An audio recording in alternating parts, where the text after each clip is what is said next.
la Méditerranée. C'est un beau message pour commencer. Alors, c'est donc toutes les zones où sont cultivés l'olivier, c'est ça? Exactement. Alors, c'est lié au climat, évidemment. Évidemment. Et à l'histoire, finalement, en fait, l'olivier, c'est purement un arbre méditerranéen. Il est ancré dans nos civilisations méditerranéennes. Et c'est ce qu'a voulu, Olivier Baussan, en fait, en créant ce musée, c'est créer un musée dédié à l'olivier. Dédié à l'olivier et aux civilisations. C'est quoi l'histoire d'ailleurs de ce lieu? Ici, vous êtes dans un ancien four à chaux, désaffecté après la Seconde Guerre mondiale. Et donc en fait, Olivier Baussan, au cours de ses voyages, alors il a rencontré différents photographes qui venaient de différentes zones de la Méditerranée. Et il leur a proposé de leur apporter leur vision de l'olivier. Ouais. Et avec ça, il a créé une exposition. Parce que l'olivier, c'est un arbre, mais c'est aussi une culture. Exactement. C'est ça? Ouais. Il y a pas mal d'objets qui sont liés à ça, et puis une symbolique qui est un peu liée au divin, non? Alors c'est ça, l'olivier, c'est un arbre qui est ancré dans la civilisation méditerranéenne et dans la vie des peuples depuis toujours. L'olivier, on a commencé à le cultiver au 4e millénaire avant Jésus-Christ. On va le retrouver dans les 3 religions monothéistes. Il a une importance. Il symbolise quoi? La vie? La vie, c'est un arbre divin. Il est symbole de lumière. Vous avez les lustres là donc ça, c'est inspiré des lustres qu'on retrouve dans les mosquées, où en fait l'imam versait une goutte d'huile. L'huile d'olivier, qui en fait était utilisée comme combustible aussi. Comme source de lumière, effectivement. Et donc c'était pour guider les peuples. L'huile d'olive, c'est une source de lumière. On peut faire des couronnes aussi avec les rameaux d'olivier. Donc l'olivier, il est aussi symbole de victoire.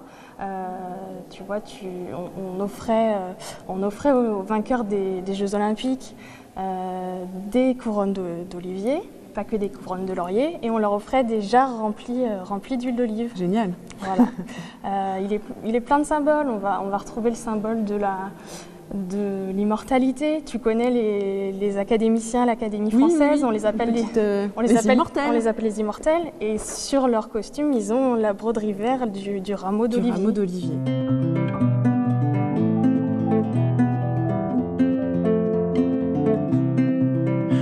Today was just a day and you dealt with it okay, but tomorrow is a boy who needs to run. Maintenant, on est dans la partie boutique. Je mange avec les yeux là actuellement. On retrouve plein de produits du terroir d'ici, c'est ça? C'est ça. Mais donc le plus important, c'est mes huiles, forcément. Je travaille avec une vingtaine de producteurs. On travaille avec une vingtaine de producteurs provençaux. On classe les huiles en fait en 3 catégories, suivant la maturité du fruit et donc la période de récolte. Pour l'huile d'olive, on a le fruité vert, le fruité mûr et le fruité noir. Le fruité vert, ce sont des huiles qui sont faites avec des olives qu'on récolte très tôt, dès le mois d'octobre, et qu'on presse immédiatement. Okay. Ça donne quelque chose de très vert, de très herbacé. On est sur des notes d'artichaut, de tomates vertes, de pommes vertes, voilà, quelque chose de très vert. Il y a un petit côté poivré qui peut venir un peu vous picoter la gorge. Ouais, d'accord. Ah oui, c'est ce qu'on appelle très bien ce petit goût. Voilà, ça c'est ce qu'on appelle l'ardence. J'adore. Ouais. Voilà, c'est ce qu'on appelle l'ardence. Après, le fruité mûr, ce sont des huiles qui sont faites à partir d'olives qu'on récolte à maturité, entre novembre et décembre, et qu'on presse immédiatement, et ça va donner quelque chose de plus doux, de plus beurré, plus lisse. Plus suave. Ouais, même s'il peut rester une petite pointe d'ardence, un petit côté, une petite pointe d'amertume, mais voilà, on reste sur quelque chose de plus doux, et on est plus sur des notes là de fruits à coque, noix, noisettes, ou des petites notes de prunes. Voilà, après tout dépend aussi de l'huile qu'on goûte. Et puis le fruité noir, c'est quelque chose de bien spécifique. Ce sont des huiles qui sont faites avec des olives qu'on récolte très tard. On peut aller jusqu'à fin février pour certaines variétés, et on va les laisser fermenter pendant une petite semaine. Vous êtes vraiment sur quelque chose de très doux et avec ce goût d'olive noire prononcé. Moi, j'aurais tendance à vous dire que le fruité noir, c'est bon dans un écrasé de pommes de terre, par exemple. C'est bon sur un fromage de chèvre. C'est bon dans des pâtisseries. On peut la mélanger avec du chocolat, c'est très bon, l'huile d'olive et le chocolat. Voilà. Le fruité mûr, vous pouvez la mettre sur un poisson. Et puis alors le fruité vert, là c'est typiquement l'huile de vos crudités. Ça va relever une salade un peu douce. Ça va sur des pâtes al dente, ça sera top.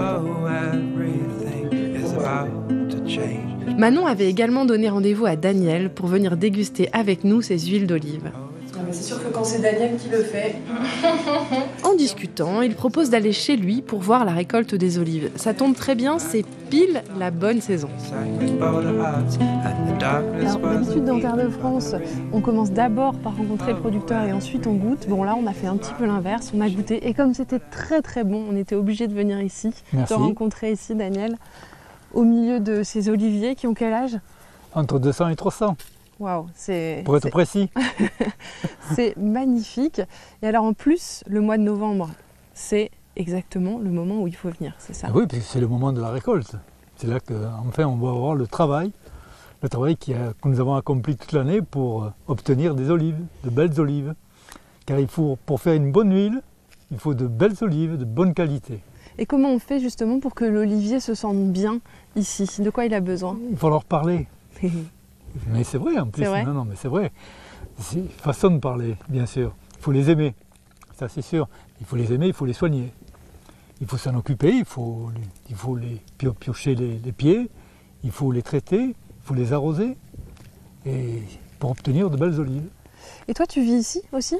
Moi, je vis ici toute l'année. Oh là là. J'ai cette Quelle chance. chance. C'est-à-dire que je m'occupe de la propriété, je m'occupe des olives, des oliviers, et je vis ici toute l'année. Voilà. On est arrivé à faire dans les belles années 10 tonnes d'olives. D'accord. 10 tonnes d'olives. Mais ça prend du temps pour qu'un olivier pousse et arrive à faire vraiment des olives. Oui, il faut quand même 5 bonnes années. Oui. On a planté c'était des oliviers que nous avons plantés, c'était les aglandos, bien sûr, parce que nous sommes ici uniquement à aglandos. Hein. Ouais.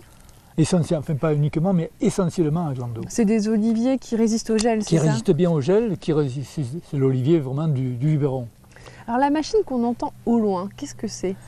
Alors ça, c'est la machine qui sert à récolter, comme son nom l'indique, puisque nous sommes à la récolte. Nous sommes au mois de novembre, et c'est au mois de novembre qu'on récolte les olives. Et moi, je récolte dès l'ouverture du moulin. C'est-à-dire que moi, je veux faire un fruité vert. Oui. Pour faire un fruité vert, il faut récolter dès que les olives ont tourné. On appelle ça tourner. Tourner alors? C'est-à-dire qu'elle commence à tourner la couleur.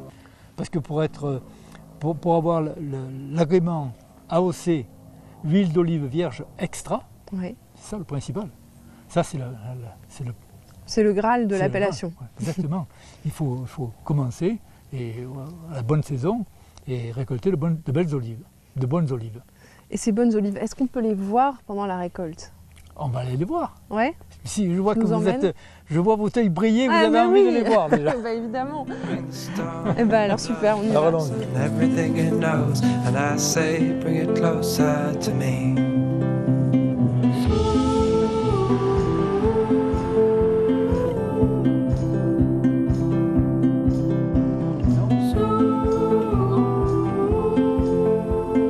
Ah, c'est incroyable cette technique.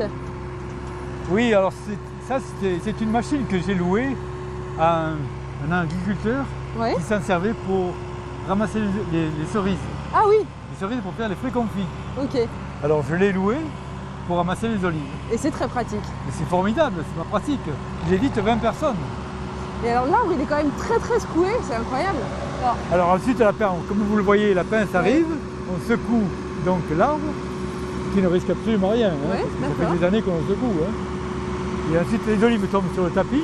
Et les petits râteaux là, qui sont électriques les petits aussi, râteaux, ça sont des oliviums, c'est-à-dire que ce sont des piennes électriques. Ok. Auparavant, on cannait les olives, avec une canne. Avec une canne, et donc... Voilà, ça remplace la canne. D'accord. Ça va beaucoup vite, c'est moins fatigant. Et là, pour récolter tout ce qui... Parce que c'est quand même très grand, une quinzaine de jours.